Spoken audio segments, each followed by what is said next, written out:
आता आपण युनियन बँकेत आलो आहे, कारण का माझा जो यूट्यूबचा पेमेंट तो एक होल्ड केले आहे बँकेने, तर त्याच्यात चौकशीसाठी आता आली आहे मी, का होल्ड केले म्हणून. ओके मंडळी, ठाण्याला जायचा रस्ता पूर्ण जाम झाले आमच्या कोपर नाक्यापासून. अरे दोन्ही बाजूचा रस्ता जाम बरं, इकडं पण भिवंडीला जाण्याच्या गाड्या पण सगळं थांबल्या. तुमच्या दादा आणि चिन्मयला दिले जेवायला. एक कशी आहे छोळ्यांची भाजी? सुका सुका जेवायला लागतं पण तुम्हाला. आजचा दिवस संध्याकाळी भाकरी बनवीन मी.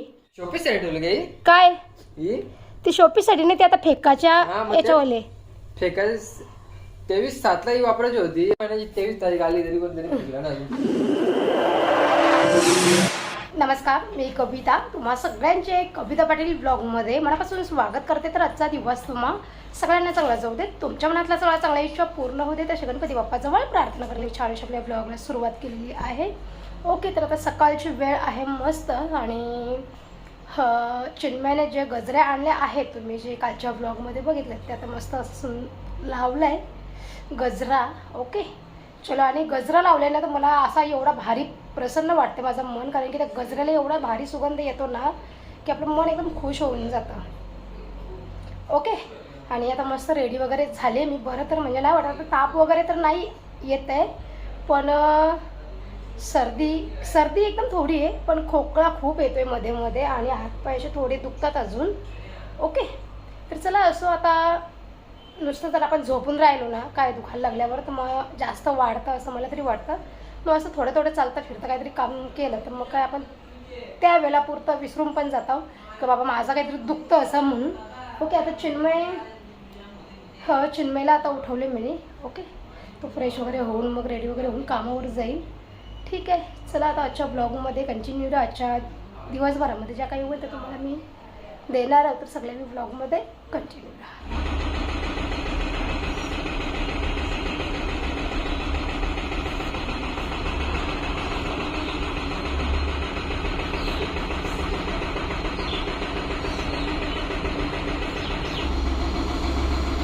चला, चिन्मय चालला आता कामावर.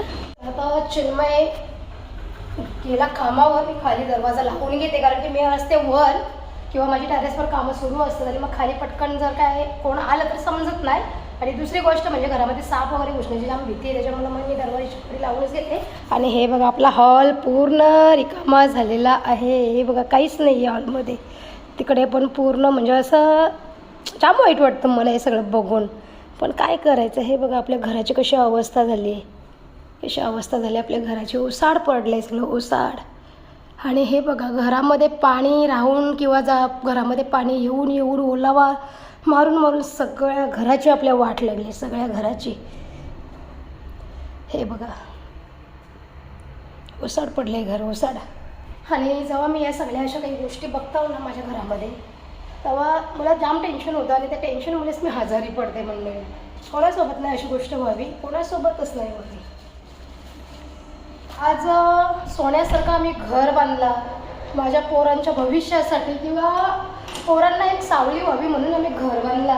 कारण की माझं लग्न झालं ना मंडळी, तेव्हा एकदम छोटं घर होतं, खूप छोटं घर होतं. एक हॉल, एक किचन, आणि एक छोटीशी रूम म्हणजे ना, आपलं किचन तरी खूप मोठं आहे, त्याच्या अर्धी रूम होती, त्याच्यामध्ये आमचं किराणा दुकान होतं. त्या घरात आम्ही राहिलो आहे. एकदम छोटं घर होतं, आणि आम्ही नवरा बायको, माझे सासू सासरे, माझी 2 मुलं, माझ्या दोन्ही मुलांचा जन्म तिथेच झाला आहे. माझ्या 2 नंदा, माझ्या नंदांची मुलं, किंवा 4 आत्या सासू, त्यांचे मिस्टर, त्यांची मुलं, म्हणजे सगळी यायची ना, म्हणजे आता पण येतात. असं आम्ही सगळं कुटुंब त्या छोट्याशा घरात आम्ही राहायचो. मग आमचं स्वप्न होतं की आपण सुद्धा एक मोठं घर बांधू, मोठ्या घरात आपण राहू, कारण की त्या घरामध्ये आम्हाला एवढ्या साऱ्या अडचणी यायच्या ना, तिथे एवढं गळायचं किंवा खूप ॲडजस्ट करायला लागायचं ते घरामध्ये. खूप जास्त ॲडजस्ट केलं आम्ही. तर आमचं म्हणजे सगळ्यांचं स्वप्न होतं, माझ्या सासरेबुवांचं पण हेच स्वप्न होतं की आपण बाहेर आपलं जे शेत आहे आपण तिथे घर बांधू, चांगलं जीवन आपण व्यतीत करू. पण देवाने त्यालाही आमच्यापासून लवकर हिसकावून नेलं. आणि आज जर माझे सासरेबुवा जर असते ना, मी इथे ठाम सांगेन, आज जर माझे सासरे बुवा जर असते ना, सासरे बुवा किंवा माझे सासूबाई जर आज असत्या ना, तर आमच्या पाठी जे लागल्यात ना, विनाकारण आम्हाला त्रास देतात ना, तर त्यांची त्रास द्यायचं तर सोडा, आमच्याकडे बघायची पण हिंमत नसती झाली. पण ते कसं बोलतो ना, म्हणजे ते कसं असतं बघा, आईबापाची सावली जेव्हा आपल्या डोक्यावरून जाते ना, तेव्हा मग ज्याची आपल्यासमोर उभी राहायची अवकात नसते ना, ती माणसं पण मग येऊन आपल्या डोक्यावर बसतात. कारण की खूप सध्या तरी आम्हाला खूप म्हणजे सांगेन मी तुम्हाला, सगळ्या गोष्टी सांगेन. काही गोष्टी आमच्या अडकल्यात, त्या सॉल्व्ह झाल्या, सगळ्या टप्प्याटप्प्याने मी तुम्हाला सगळ्या काही गोष्टी सांगणार आहे. आणि या सगळ्या घराचा विचार करून मला टेन्शन होतं का, तर माझ्या पोरांचा विचार, म्हणजे माझ्या पोरांना सावली व्हावी तो विचार करून आम्ही हे घर बांधलं होतं. आणि आज या घराची अशी अवस्था झाली आहे किंवा असा त्रास होतो आहे किंवा एवढी नासाडी झाली, आज आम्ही एवढे पैसे लावले ते सगळे आमच्या पाण्यामध्ये गेले. का माहिती आहे का, या अशा भंगार लोकांचा जीव अडकलेला असला ना आपल्या घरामध्ये किंवा आपल्या प्रॉपर्टीवरती, कोणाच्याही, मी माझ्याच नाही सांगत, कोणाच्या असा जीव अडकलेला असला ना की तिथे आपण त्याचं सुख भोगू शकत नाही त्या वस्तूचं, असं मला पर्सनली वाटतं. तुमचं याच्यावर काय मत आहे ते मला कॉमेंटमध्ये मात्र नक्की सांगा. अशा काही गोष्टी आहेत ना, लकीला टेरेसवर घेऊन आले जरा खेळायला. सोना बाबू वर आहे, ते शुशू करायची तिथे करा, आपलाच घर आहे बाबू. चला त्याचे कपडे सुकल्यात ना ते पण काढून घेते आणि म्हणजे आता मशीनला कपडे होतील ना ते आणून वर सुकायला घालते. ओके, आता मी जरा बरं थोडंसं टेरेसवर मी पण थोडंसं चालते, थोडंसं फिरते, म्हणजे मला पण जरासं फ्रेश वाटेल. दादा तर तुमच्या बोलल्यात आराम कर, झोप, तू काही करायला जाऊ नको बाय, लवकर बरी हो. कारण का बोलता आता गणपती जवळ येत चालले, तर तू जर गणपतीपर्यंत एकदम ओके म्हणता नाही झाली तर मग गणपतीला पण तर आपला कोण करील सगळा, आणि तुझ्याशिवाय पण काही होणार नाही घरामध्ये. पण ठीक आहे, बरं थोडा थोडा उचलते वगैरे करता ना. आता क्लिनिंग एक 4-5 दिवसापासून झाला नाही, क्लिनिंग नाही, काय नाही करायला भेटत. जो काय पसारा उचल ठेव करायचा आहे ते आपण काय उचलायला नाही भेटत. कारण का बरं नाही वाटत त्याच्यामुळे ना. तुम्हाला बॅकग्राऊंडला पक्का आवाज येत असेल किंवा सगळा मशीनचा आवाज आहे, त्या मशीनचं असं डोकं असं वाटतं फुटल माझं डोकं आवरत त्रास. ए लक्की बाबू इथं ये बेटा. लक्कू चहा पी की बाबू, तू चहा पियेगी ये.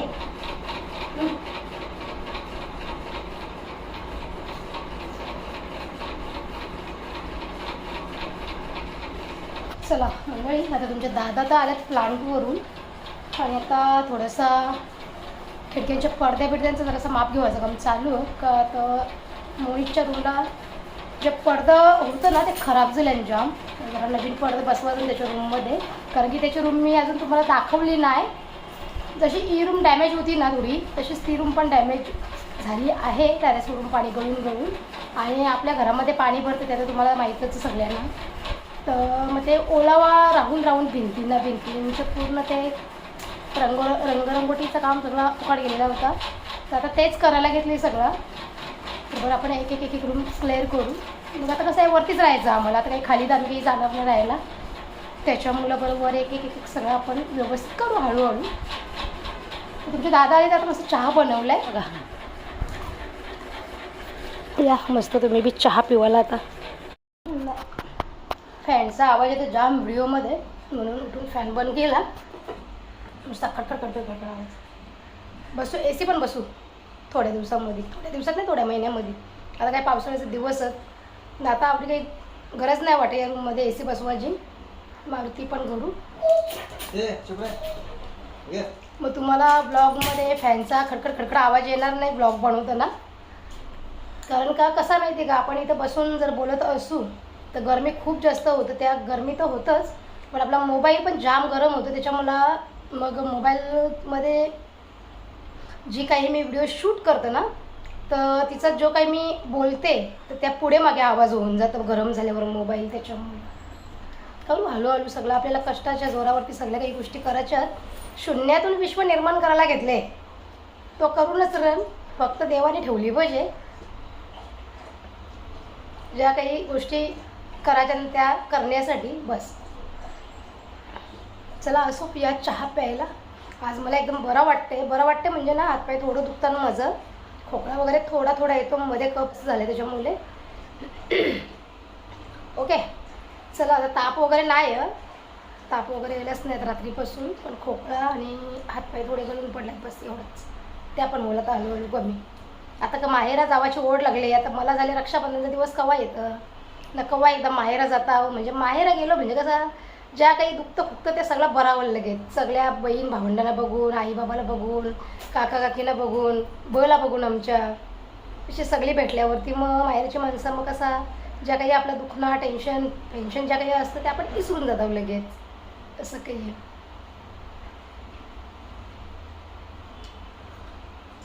दादाचा आमच्या काय प्रॉब्लेम आहे माहिती आहे, त्याचं काही काम सांगलं ना आपण की दादाला सगळं हाताने नेऊन द्यायला लागतं. मग असं वाटतं दादाने तुमच्या नाही काम केलेलं बरा तो.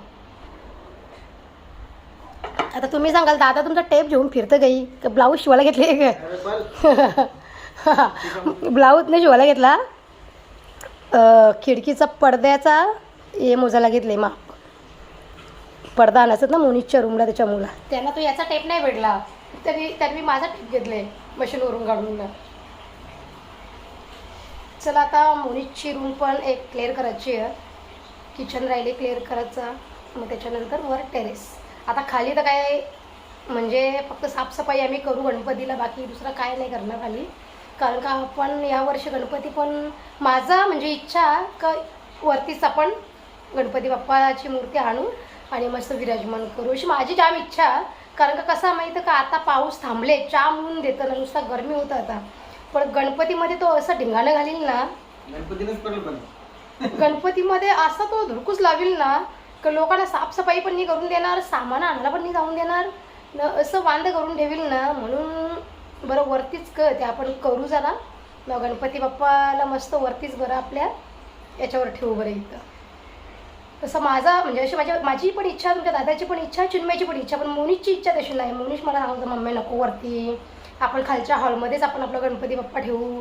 पण जर पाऊस पडायला लागला तर त्या परत सगळं माहिती आहे ना कसं गोंधळ होतं त्याच्यामुळं बरं आपण मस्त इथंच करू आणि मग जेवणा खावण्याचं सगळं टेरेसवर करू.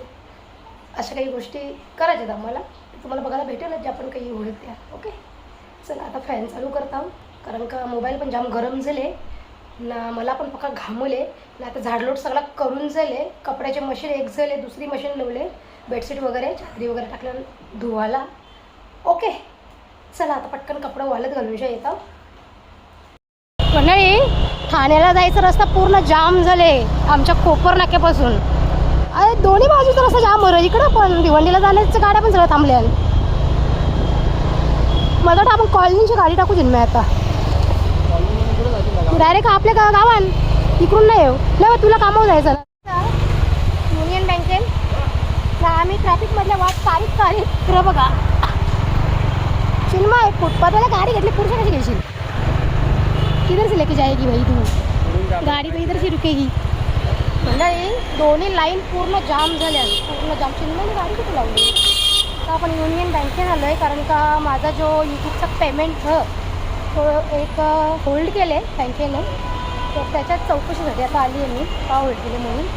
ओके तर आम्हाला बँकेमध्ये पक्का टाईम होईल, तर तुमच्या दादाने ना चिन्मयची दांड्याची खुर्ची बनवायला घेतले. मी त्याला बोलली बरं आम्ही लगेच येणार होतो, दादा मला असू दे की, मला वाटलं टाईम लागेल म्हणून बरं पण होतं. परत चिन्मयला कामावर पण जायला लागेल ना त्याच्यामुळे.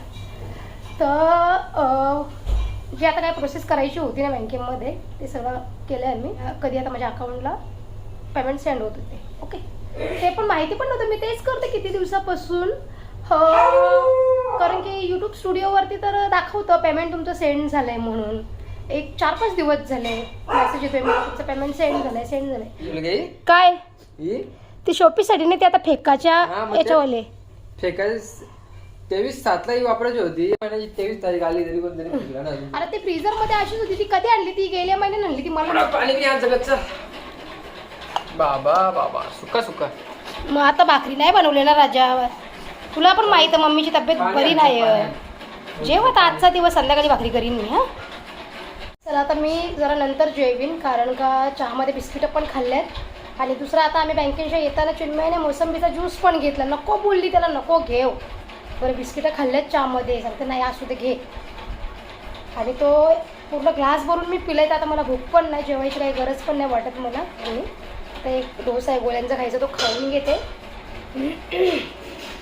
ओके, आणि मग थोडासा आराम करते कारण की खोकला खूप जास्त येते. मग खोकला आणि थोडेसे हातपाय दुखतात माझे. नेल कटरवर मी शोधत होती, भाऊच्या रूममध्ये असेल बघा. मी जेव तू बघते. तुमच्या दादा आणि चिन्मयला दिले जेवायला. एक कशी आहे छोळ्यांची भाजी? सुका सुका जेवायला लागतं पण तुम्हाला. आजचा दिवस संध्याकाळी भाकरी बनवीन मी. म्हणजे आता काही तापबीप नाही मला, फक्त थोडासा मध्ये मध्ये खोकला येतं. करीन संध्याकाळपासून सुरुवात करीन भाकरींची होईल. आणि पहिल्यांदा माझ्यासोबत असंच झाला. आता मी माझा यूट्यूब चॅनल चालू केल्यापासून मला म्हणजे माझं यूट्यूब चॅनल मी चालू केलं ना, तर मला 7व्या महिन्यामध्ये माझा पहिला पेमेंट दिलेला. आता 2-2.5 वर्ष झाले आपला यूट्यूब चॅनल सुरू करून. भरपूर पेमेंट मी घेतलं यूट्यूबकडून, पण मला अशी अडचण कवाच नाही आली. मला काल संध्याकाळी यूट्यूबने ईमेल पाठवला की तुमचं पेमेंट बोलतं बँकेने होल्ड केले. तर मी तेच म्हणजे विचारायला पडली का आवऱ्या वेळेला पेमेंट मी घेतला, कधीच कसली अडचण नाही आली, आता होल्ड कला केला बरं. मग त्याच्यासाठी बँकेच्या पण जाऊन आलो. आता संध्याकाळपर्यंत अकाउंटला माझ्या ट्रान्सफर होतील ते पैसे समजा. ओके, आणि तुम्ही माझ्यावर असंच प्रेम करीत राहा, कारण का मी तुम्हाला आधीच सांगले मला शून्यातून विश्व निर्माण करायचा. तर तो म्हणजे त्याची सुरुवात केली मी शून्यातून विश्व निर्माण करायची. पण अडचण येतात अशा आधेमध्ये. ओके, तर तुम्ही मला भरभरून सपोर्ट करा, कारण की मी माझा प्रयत्न किंवा माझं कष्ट मी प्रामाणिक करता, त्याच्यामध्ये यश द्यायचं तुमचा काम हो. तुम्ही मला जाम सपोर्ट करा, कारण की माझं असं स्वप्न म्हणजे मी भरपूर काही स्वप्न बघल्या. माझ्या स्वतःसाठी माझ्या स्वतःच्या गरजा मला पूर्ण करायच्या आहेत, माझ्या स्वतःच्या हिमतीवर. प्लस माझ्या कुटुंबाला थोडासा हातभार मला लावायचा. जे मुके जीव आहेत म्हणजे डॉगी, त्यांच्यासाठी मला भरपूर काही गोष्टी करायच्या आहेत. छोट्यापासून म्हणजे थोड्या गोष्टी मला त्यांच्यासाठी पण करायच्या आहेत. तर त्याच्यासाठीच मी सोशल मीडियावर काम करायचा पाऊल उचलला. आणि दुसरी गोष्ट म्हणजे मला म्हणजे वाटला पण नव्हता का यूट्यूबवर व्हिडिओ, म्हणजे मला माहिती पण नव्हतं सुरुवातीला का यूट्यूबवर व्हिडिओ बनवल्यानंतर आपल्याला यूट्यूब त्याचे पैसे देतं. पण जेव्हा मी माझा चॅनल सुरू करून 7व्या महिन्यामध्ये जेव्हा मी माझा पहिला पेमेंट उचलला, म्हणजे तो पेमेंट मला एक 5व्या महिन्यातच आला असता, पण तेवढं काही माहिती नव्हती. पोरांना पण आयडिया म्हणजे काय प्रोसेस करायला लागतं तर काही माहिती नव्हता. जोपर्यंत आपण ती एक पिन येतं आपल्याला, ती आपण जोपर्यंत आपली ज्या काही फॉर्मॅलिटीज असतात त्या आपण जोपर्यंत कंप्लीट करत नाही तोपर्यंत मग आपल्या अकाउंटला ते पैसे पाठवित नाही. त्या काही गोष्टी आम्हाला सुरुवातीला माहिती नव्हत्या. नाही तर मला 5व्या महिन्यामध्येच पहिला पेमेंट आला असता, पण तो काही माहिती नसल्यामुळे तो 7व्या महिन्यामध्ये पहिला पेमेंट यूट्यूबने आम्हाला पाठवला. ओके, कधीच मला अशा अडचण नाही आली की बाबा बँकेने होल्ड केलं आहे किंवा अडकल्यात पैसे, म्हणजे काहीच नाही झालं. ही पहिल्यांदा असं झालं की बँकेने माझं पेमेंट होल्ड केलं आहे. ते सगळं आता करून आलो आम्ही तिथे काय जे बाकी होतं ते. ओके, आणि माझा योच म्हणजे प्रयत्न की ज्या मी काही कमवीन, भले ती 100 रुपये असून दे का 1000 रुपये असून दे का 10,000 रुपये असून दे, ज्या पण मी काही कमवीन माझ्या स्वतःच्या कष्टाने, त्याच्यातून मी डॉगींसाठी थोडाफार काहीतरी करीन अशी माझी म्हणजे जाम इच्छा आहे. मला पुढे जाऊन पण भरपूर काही करायचा. म्हणून मी जे डॉगी आहेत ना आपल्या घराशेजारी, आपल्या घराच्या पाठी पुढे जे येतात त्यांना मी खाऊ घालतो. जे मी पैसे जे कमवतो ना, बिस्किटचे पुढे घेतो मी, गावात दुकानावर गेली का तिथं डॉगी माझ्या पाठी धावत येतात ना, मिठी मारतात. मला गावांची पक्की लोक बोलतात तुम्ही जाम म्हणतो कुत्र्याने एर लावून ठेवले, नुसतं खावायला देवाचा. ठीक आहे, परमेश्वराने कदाचित मला त्यांना खाऊ द्यावा म्हणून कदाचित परमेश्वराने मला ही बुद्धी दिली असेल असं मला वाटतं. म्हणून अजून खूप काही गोष्टी मला करायच्या डॉगींसाठी आणि स्वतःसाठी पण, माझ्या कुटुंबासाठी पण आणि इतरांसाठी पण. त्याच्यासाठी तुम्ही मला जाम सपोर्ट करा. ठीक आहे, पक्का सपोर्ट करा. तुमच्या ताईला जाम पुढं न्या, का तुमच्या ताईने शून्यातून विश्व निर्माण करायला घेतले. देवाने जर मला ठेवला शेवटपर्यंत, मरायला तर सगळीच आल्यान, पण ज्या मी काही गोष्टी ठरवल्या मला स्वतःच्या हिमतीवर करायच्या आहेत, फक्त देवाने मला ठेवला पाहिजे. शून्यातून विश्व 100% निर्माण करेन मी, 100% करीन. फक्त यश आला पाहिजे, त्याच्यासाठी तुम्ही मला सपोर्ट करा. ब्लॉग तुम्हाला आजचा कसा वाटला, आता मी हा ब्लॉग दुपारीच एंड करतो कारण की बऱ्यापैकी व्हिडिओ पण शूट झाले. ओके, आणि रात्री मी झोपली नाही त्याच्यामुळे आता ना थोडासा आराम करतं. नाही तर आराम नाही केला तर मग परत ताप बी भरायचा मला. ज्या काही माझं कामकाज चालू आणि ते माझं कामकाज परत बंद व्हायचं. त्याच्यामुळं. ओके, तुम्हाला माझा आजचा ब्लॉग कसा वाटला ते मला कॉमेंटमध्ये नक्की सांगा. आणि व्हिडिओ जर आवडला असेल तर लाईक शेअर सबस्क्राईब करा. आपण उद्या माझ्या नवीन व्हिडिओमध्ये तोपर्यंत स्वतःची काळजी घ्या. स्वस्त राहा आणि मस्त राहा. चला म्हणजे टाटा बाय बाय.